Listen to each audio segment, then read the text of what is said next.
Mother Teresa द्वारा फैलाया गया सेवा का भ्रमजाल।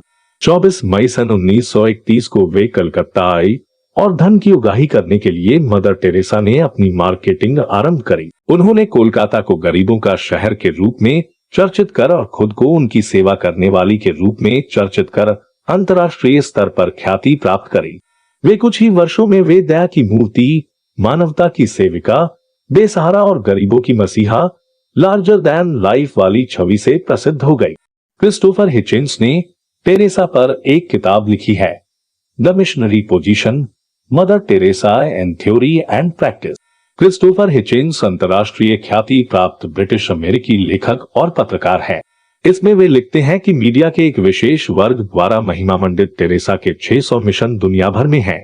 इनमें से कुछ ऐसे हैं जिन्हें मरने वालों का बसेरा कहा जाता है। इन स्थानों पर रोगियों को रखा जाता है जिनके बारे में चिकित्सकों ने चौंकाने वाले बयान दिए हैं। चिकित्सकों के मुताबिक जहां रोगियों को रखा जाता है वहां साफ सफाई नहीं होती, रोगियों को पर्याप्त भोजन नहीं मिलने और उनके लिए दर्द निवारक दवाएं नहीं होने पर भी उन्होंने आश्चर्य व्यक्त किया।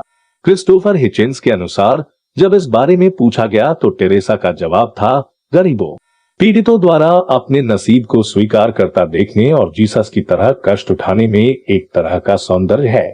उन लोगों के कष्ट से दुनिया को बहुत कुछ मिलता है। हालांकि जब टेरेसा खुद बीमार पड़ी तो अपने ऊपर इन सिद्धांतों को लागू नहीं किया, न ही इन अस्पतालों को अपने इलाज के लिए उपयुक्त समझा। यह बात दिसंबर 1991 की है। मदर टेरेसा की कमाई बंगाल के किसी भी फर्स्ट क्लास क्लिनिक को खरीद सकती थी, लेकिन क्लिनिक न चलाकर एक संस्था चलाना एक सोचा समझा फैसला था। समस्या कष्ट सहने की नहीं है, बल्कि कष्ट और मौत के नाम पर एक कल्ट चलाने की है। मदर टेरेसा खुद अपने आखिरी दिनों में अमेरिका के कैलिफोर्निया स्थित सबसे महंगे अस्पतालों में से स्क्रब्सी क्लिनिक एंड रिसर्च फाउंडेशन भर्ती हुई। क्रिस्टोफर हिचिंस ने 1994 में एक डॉक्यूमेंट्री भी बनाई थी जिसमें मदर टेरेसा के सभी क्रियाकलापों पर विस्तार से रोशनी डाली गई थी। बाद में यह फिल्म ब्रिटेन के चैनल 4 पर प्रदर्शित हुई और इसने काफी लोकप्रियता अर्जित की। बाद में अपने कोलकाता प्रवास के अनुभव पर उन्होंने एक किताब भी लिखी, हेल्स एंजेल अर्थात नर्क की परी। इसमें उन्होंने कहा है कि कैथोलिक समुदाय विश्व का सबसे ताकतवर समुदाय है जिन्हें पोप नियंत्रित करते हैं, जैसे चैरिटी चलाना, मिशनरियां चलाना, धर्म परिवर्तन आदि इनके मुख्य काम है। जाहिर है कि मदर टेरेसा को टेम्पल्टन सम्मान, नोबल सम्मान, मानद अमेरिकी नागरिकता जैसे कई सम्मान इसी कारण से मिले। कॉलेट लिवरमोर टेरेसा के ही मिशन में काम करने वाली एक ऑस्ट्रेलियाई नन थी। इन्होंने अपने मोहभंग और यातनाओं पर एक किताब लिखी है, होप एंड्योर्स। इसमें उन्होंने अपने 11 साल के अनुभव के बारे में लिखा है कि कैसे ननों को चिकित्सीय सुविधाओं, मच्छर प्रतिरोधकों और टीकाकरण से वंचित रखा गया ताकि वे जीसस के चमत्कार पर विश्वास करना सीखे। कॉलेट ने अपने पुस्तक में इस बात का भी उल्लेख किया है कि वे किस तरह एक मरणासन्न रोगी की सहायता करने के कारण संकट में पड़ गई थी।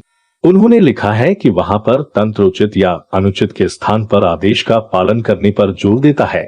जब कॉलेट को एलेक्स नामक एक बीमार बालक की सहायता करने से रोका गया तब उन्होंने टेरेसा को अलविदा कह दिया और लोगों से अपील की कि वे अपनी बुद्धि का उपयोग करें।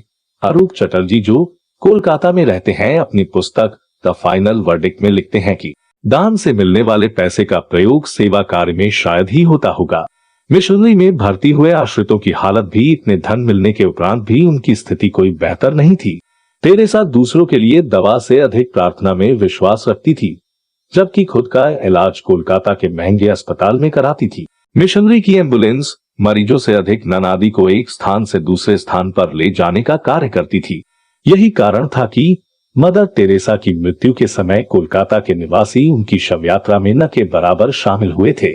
डॉक्टर रॉबिन फॉक्स जो ब्रिटेन की प्रसिद्ध मेडिकल शोध पत्रिका लेंसेट के संपादक थे, सन 1991 में एक बार टेरेसा के कलकत्ता स्थित चैरिटी अस्पतालों का दौरा किया था।